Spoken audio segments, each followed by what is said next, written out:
कक्षा 9 में सामाजिक विज्ञान में पाठ 6 किसान और काश्तकार। इसके हम क्वेश्चन 3 और 4 को इसमें हम हल करेंगे। तो इसमें देखिए जो हमारा तीसरा क्वेश्चन है, इसमें कह रहा है इंग्लैंड के गरीब किसान थ्रेसिंग मशीनों का विरोध क्यों कर रहे थे। देखिए जब धीमे धीमे औद्योगिकरण का जब काफ़ी उपयोग होने लगा, जब उद्योगों से निर्मित होकर बहुत अच्छी अच्छी मशीनें जब बाज़ार में आने लगी, तो जब मैदानों में आकर जब उनसे काम लिया जा रहा था तो उसका विरोध भी हुआ है। जैसे यहाँ पर जैनी स्पिनिंग मशीन हो गई या थ्रेसिंग मशीन हो गई, तो इस तरह की मशीनों का विरोध भी किया है उस समय।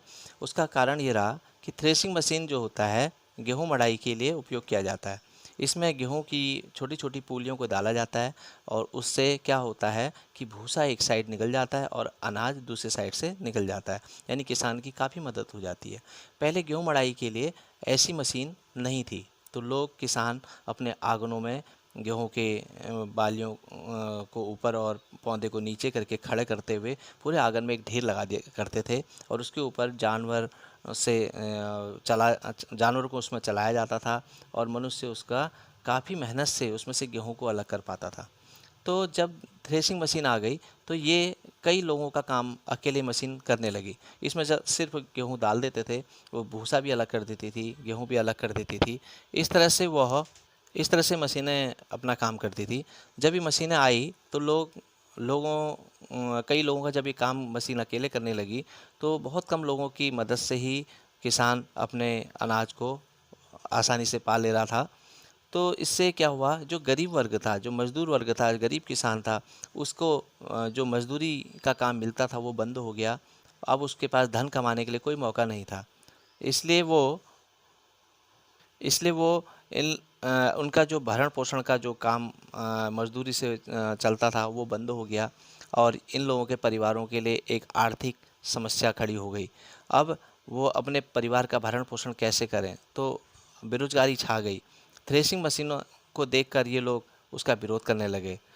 तो इसका उत्तर हम ऐसे लिखेंगे, अनाज को पौधे से अलग करने का कार्य गरीब किसान मजदूर किया करते थे, जिनसे उन्हें धन कमाने का मौका मिलता था और इससे ये लोग अपने परिवार का भरण पोषण किया करते थे। लेकिन जब थ्रेसिंग मशीन आई तो इस मशीन से कई व्यक्तियों का कार्य यह मशीन अकेले ही कर रही थी, जिससे मजदूर गरीब किसान बेरोजगार हो रहे थे और अपनी आय का नुकसान देखकर ये गरीब परेशान हो रहे थे और थ्रेसिंग मशीनों का विरोध करने लगे। तो इसका उत्तर ये है। अब अगला क्वेश्चन है, यहाँ पर अगला चौथा क्वेश्चन है, कैप्टन स्विंग कौन थे, यह नाम किस बात का प्रतीक था और वह किन वर्गों का प्रतिनिधित्व करता था। देखिए कैप्टन स्विंग जो नाम है, इसको देख के सुन के ऐसा लगता है कि कोई कैप्टन होगा और जो बहुत स्मार्ट, बहुत और घोड़े में आता होगा और लोगों की मदद करता होगा। तो ये ऐसा कोई व्यक्ति नहीं था, यह एक काल्पनिक नाम है। ये व्यक्ति था ही नहीं, ये गरीबों द्वारा एक नाम ऐसा दिया गया कि जिससे जमींदार लोग डरे और उनको परेशानी का सामना ना करना पड़े, तो गरीबों ने एक ऐसा नाम दिया था।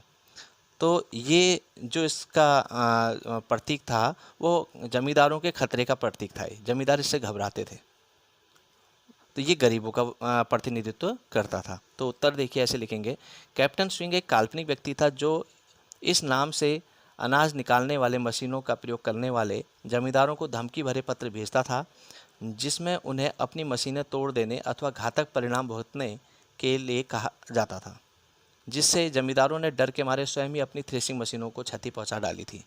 कैप्टन स्विंग जो मजदूरों का प्रतिनिधित्व करता था और जमींदारों के लिए खतरे का प्रतीक था। आज हमने 2 क्वेश्चन किए, आज इसमें इतना ही करेंगे। धन्यवाद।